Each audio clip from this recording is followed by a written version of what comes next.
Olá, estudante do quarto ano. Sou Mônica Couto, professora de Geografia.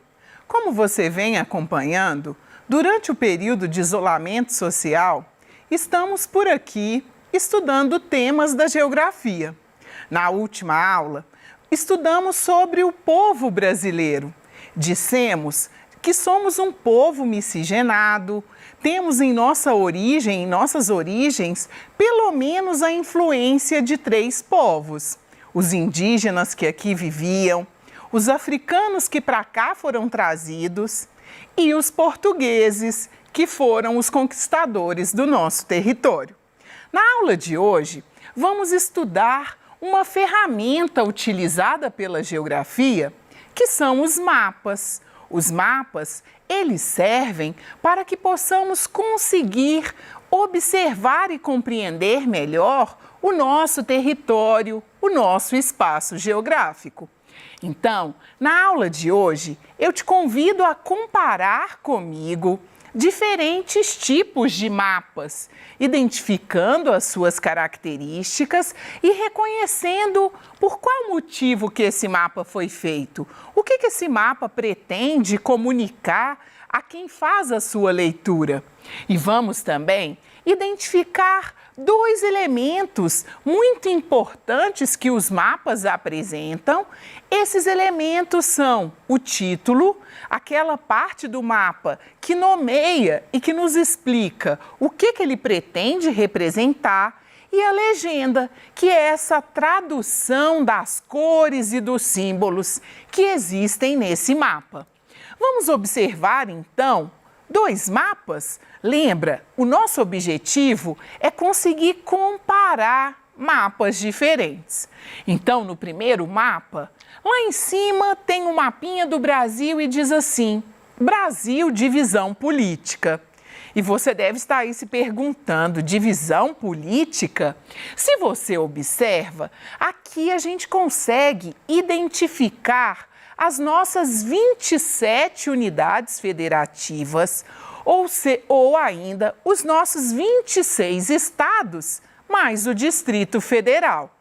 Então, nesse mapa é possível observar em letra maiúscula e em caixa alta o nome de todos os estados brasileiros, das unidades federativas brasileiras. Se você fizer um esforço, e eu sei que a qualidade não fica tão boa, mas é possível ver qual é a capital do nosso país, e está lá no Distrito Federal, Brasília.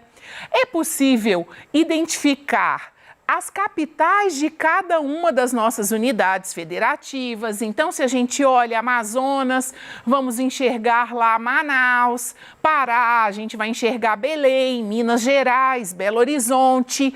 Tem outras informações. Você deve estar observando um emaranhado de linhas. Algumas linhas são azuis e outras linhas são negras, são pretas. Essas linhas azuis, elas estão representando alguns rios. Algumas delas também estão representando o limite entre um estado e outro. Então, se a gente observa, por exemplo, o limite entre Minas e Bahia, esse limite, essa linha divisória, também está representada em azul. Aqui eu chamo a sua atenção que em alguns lugares essas linhas elas representam verdadeiramente rios. Muitos dos rios funcionam como limite entre um estado e outro. Então, o mapa aqui, ele traz muitas informações. É possível perceber o nosso litoral, é possível perceber o limite aí, uma área onde o Brasil é detentor dessa porção oceânica do território. Então, quanta informação! E de onde que eu estou tirando todas essas informações para serem transmitidas a você? Da legenda presente aqui no canto do nosso mapa. O que então que a gente pode observar? Acabei adiantando. A gente observa as 27 unidades federativas, que a gente comumente chama de estado, mas quando a gente chama de estado, a gente diz de 26 estados, porque o Distrito Federal não é considerado um estado, o próprio nome já diz, é distrito.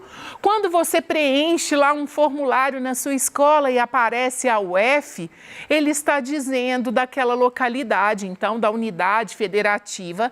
Para quem não mora no Distrito Federal, né, ele está dizendo do estado. Para quem mora no Distrito Federal, a classificação se torna UF, então. Conseguimos observar as capitais, mas a gente conseguiu ver algumas outras informações. Vimos vias de acesso, vimos divisas entre as unidades federativas, mas vimos também divisas entre os países, entre o Brasil e os seus países vizinhos. Voltando aqui, a gente consegue perceber que o Brasil faz divisa com a Bolívia, com o Peru, com o Uruguai. Então, foi possível observar também essas divisas entre países e unidades federativas, além dos cursos d'água, né, os rios. Eu te convido, então, a analisar esse segundo mapa do Brasil. E, de novo, ele traz a informação principal que ele quer, né, apresentar a você. E aí ele diz assim, Brasil físico. E quando a gente fala de mapas físicos, ele podia ser só de Minas, ele podia ser mundial, né? Ele podia ser um mapa mundi. Ele é o mapa que apresenta as formas de relevo daquela região que está sendo representada.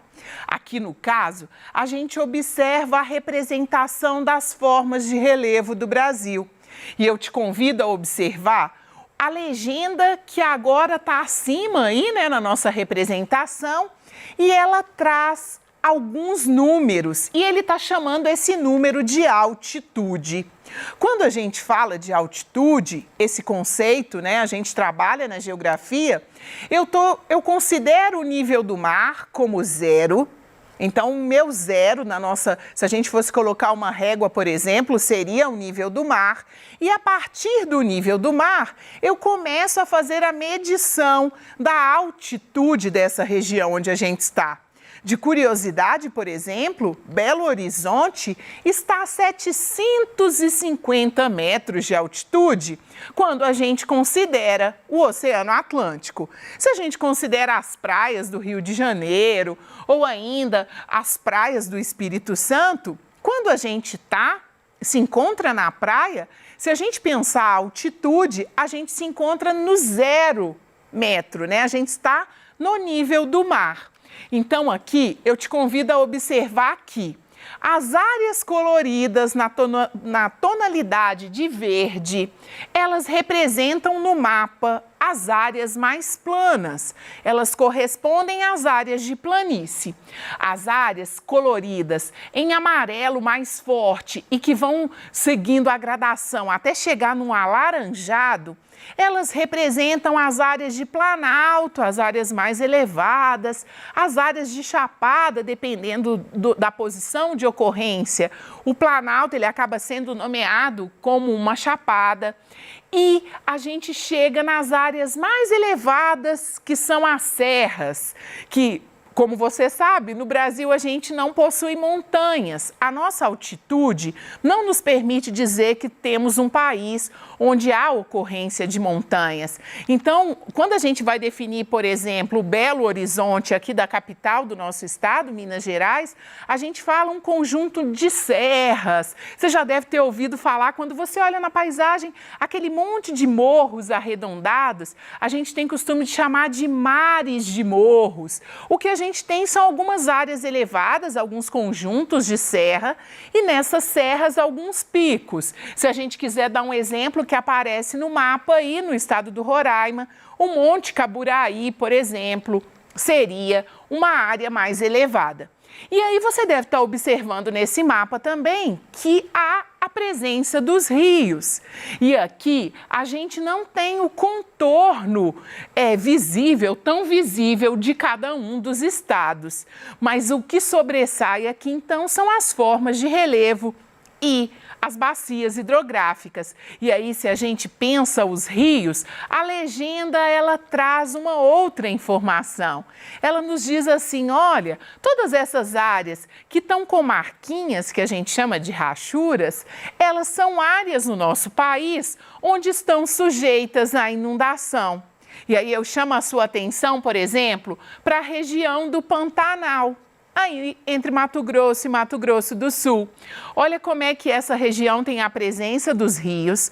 Por estar em uma planície, na época de chuva, há o transbordamento desses rios. Tem outras áreas aí também onde a gente pode observar aí a ocorrência de possibilidade de transbordamento. Então, olha como que o mapa, através desse mapa, você consegue tirar grandes conclusões e aprofundar aí nos seus conhecimentos na geografia e nas características do Brasil. Então, o que a gente pode observar nesse mapa? A gente pode observar nesse mapa as principais formas de relevo do nosso país, mas conseguimos também observar rios, bacias hidrográficas, né? E quando a gente diz de bacia hidrográfica, a bacia hidrográfica é um espaço onde a gente tem um rio principal correndo, né? Esse rio principal tem vários outros riozinhos que o alimentam, que a gente chama de seus afluentes. Então, na formação do relevo, a bacia hidrográfica geralmente ela tem áreas elevadas, né? Que é o que a gente chama de divisores de água, onde a água da chuva, se ela cair naquelas áreas mais elevadas, elas são drenadas, ou seja, elas são levadas para dentro desse rio principal por meio dos seus afluentes, que vão acabar desaguando em outros rios. Então, aqui é possível a gente observar também as bacias hidrográficas. Quais os elementos desse mapa que nos permitiram fazer esse volume grande de considerações, esse volume grande de observações? Hoje, então, os mapas eles possuem 5 elementos principais. Hoje, a gente escolheu aprofundar sobre 2. Então, aqui, com todas essas explicações que conseguimos construir juntos, a gente analisou 2 desses elementos. O título, que é aquela síntese, é aquilo que a gente, quando a gente termina um texto, por exemplo, né, escrito, e aí pensando o mapa enquanto um texto, você traz para quem vai ler o seu texto a ideia principal. A mesma coisa faz a pessoa que elabora um mapa, que poderia ser eu, poderia ser você. Imagina que você queira fazer um mapa mental, ou seja, o mapa que você tem na sua cabeça sobre o trajeto que você faz da sua casa até a escola. E aí, quando você termina de construir essa representação, você dá um nome para aquela pessoa que você for entregar ou que você quiser mostrar a sua produção, ela consiga perceber o que você quis representar. Então, por exemplo, imagina que o título seria Da minha casa à escola. Poderia ser o seu título. O trajeto da minha casa à escola podia ser um outro título. Então, para observar esses 2 mapas, fizemos uso, então, da leitura criteriosa desse título.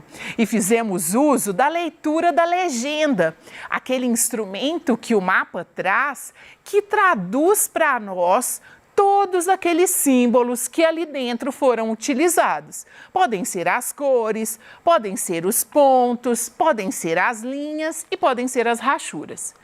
Aqui, então, para a gente fazer a nossa atividade, eu coloquei os 2 mapas juntos, porque se você se lembra, a nossa ideia é compará-los.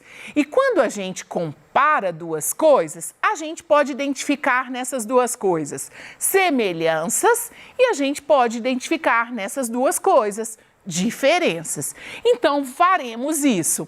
Aqui a gente vai ter um esquema para a gente fazer a apresentação do que a gente percebeu, mas antes da gente trazer a resposta, vamos tentar pensar juntos?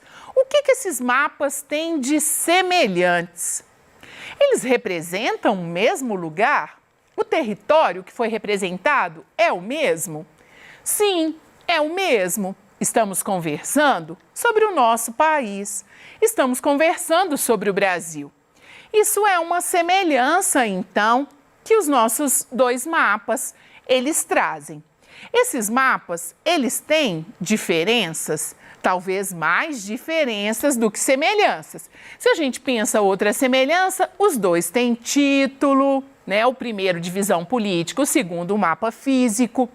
Os 2 têm legenda. É claro que as legendas são diferentes, né? Porque eles representam temas diferentes, mas eles têm legenda. Tem outros elementos que estão representados porque a gente está tratando de um mesmo país aí, estamos tratando do Brasil.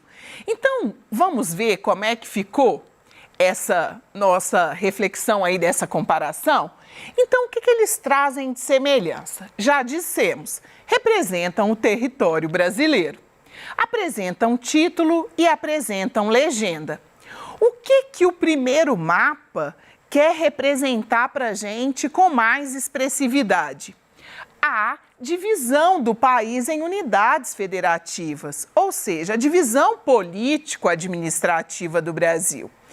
E isso a gente observa, se você foi muito atento aí, você percebeu que no mapa físico essa linhazinha está clarinha cinza, mas a intenção do mapa não é a representação das unidades político-administrativas. Então, ele utiliza mais linhas e símbolos, a cor ela aparece, você deve estar se perguntando aí, tá vendo? A cor ela aparece, mas alguns estados são coloridos de uma mesma cor.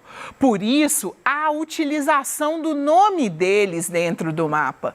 Então, o mais importante nesse mapa é destacar a unidade federativa, que foi escrita por extenso em caixa alta, o nome da capital, seja a capital do Brasil, Brasília, sejam as capitais de cada uma das unidades federativas. Ele quis representar os limites entre os estados e entre o Brasil e os seus países vizinhos. Em contrapartida, o nosso mapa físico, embora ele seja do Brasil, apresente título e legenda, a sua legenda ela foi feita de uma forma diferente, porque a intenção é representar um fenômeno que espacialmente ele se apresenta por área.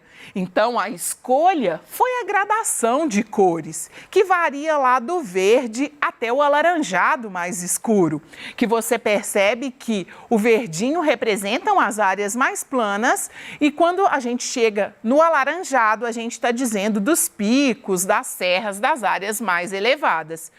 Então, um apresenta cores para representar fenômenos, o outro apresenta símbolos e linhas e até mesmo texto para apresentar um mesmo fenômeno. E aqui, para te apresentar, e eu acredito que você já tenha percebido e vai conseguir se lembrar aí, existem outras formas de representar as paisagens e os fenômenos na geografia. Os mapas pictóricos, eles são os mapas que chamam muito a nossa atenção e facilitam muito a nossa leitura.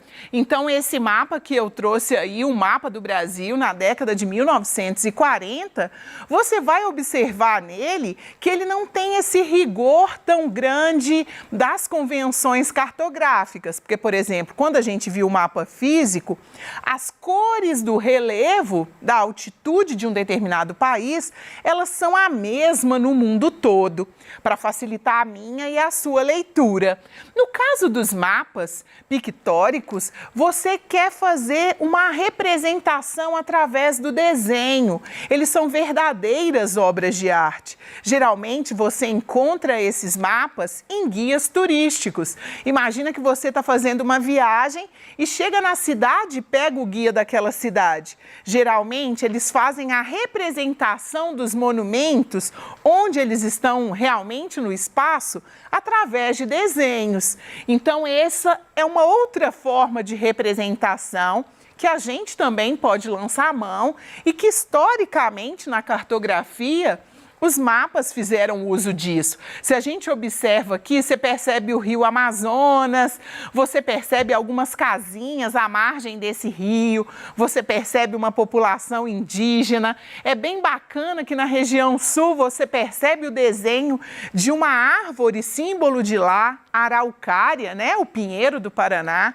Então, para você pensar que é possível representar também com desenhos. Então, na aula de hoje, você percebeu que, para interpretar um mapa, é preciso analisar os seus elementos. Demos preferência por analisar o título e a legenda. Um mesmo território, ele pode ser representado de diferentes formas. Então, você, a gente pode fazer um mapa mental do que a gente pensa sobre aquele lugar, a gente pode fazer um mapa usando as convenções cartográficas padrão, ou ainda a gente pode utilizar os desenhos lá e fazermos mapas pictóricos. Os mapas são elaborados para transmitir a nós, aos seres humanos, uma informação. E como a tecnologia tem contribuído para isso? Como temos hoje em dia o espaço em nossas mãos quando temos acesso, por exemplo, à tecnologia do GPS. Então, aproveite o tempo e tente mapear o seu espaço. Eu deixo aqui um desafio. Tente fazer um mapa mental do seu trajeto da sua casa até a escola, para quando do retorno você possa compartilhar essa sua produção com seu professor e seus colegas. Até a próxima aula!